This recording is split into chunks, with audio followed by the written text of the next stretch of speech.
ang karakter sa Ginoo. First, ano na ito mahibawan kung sa ang karakter sa Ginoo? Kinahanglan mahibawan na ito. Who is God? So, ang importante man natong mahibawan kung sa ang karakter sa Ginoo. Knowing God's character enhance our worship. Usahay sa iyang umuan kita, layok na kayo ta sa pagdayo o pagsimba, we are doing naata diri sa pulpit, naata sa ministry, sa bisan unsa.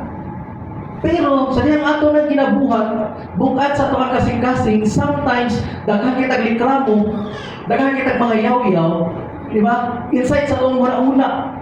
It is because nakalimtan na to kung kinsa gyud ay ang Ginoo. That's why nga knowing God is di lang kausa, but every time. So, knowing God's character enhance our worship. Sa diyang ato kanunay mahinumduman ang karakter sa Ginoo, makapaboost siya sa ato ang pagsimba. It is how He choose to reveal Himself to us. O maunay iyang pamaagi, maunay iyang gusto para ma-reveal siya kung kinsa siya sa ato. Sa diha nga ato kanunay mahinumduman ang Ginoo, ang iyang karakter, ay delyo. Mas ka sa dili na tama kapag-pagod mo. Kaya matulong na, gani, sa iluwan ng Ginoo. Di ba? Ani, masinatano ng Ginoo. So, learning more about God's holiness direct us to live the holy lives for Him.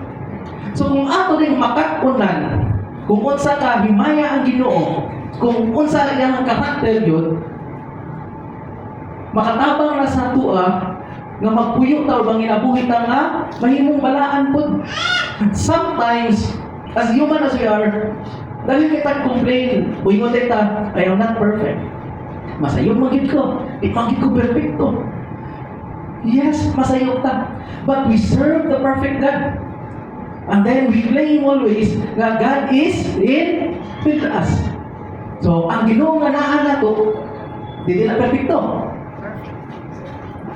So, sa diha nga nang inabuhi ta nga uban ang Ginoo, na hinduman nato pirmi ang Ginoo, kung sa iyang character, it help us to lead us into perfection.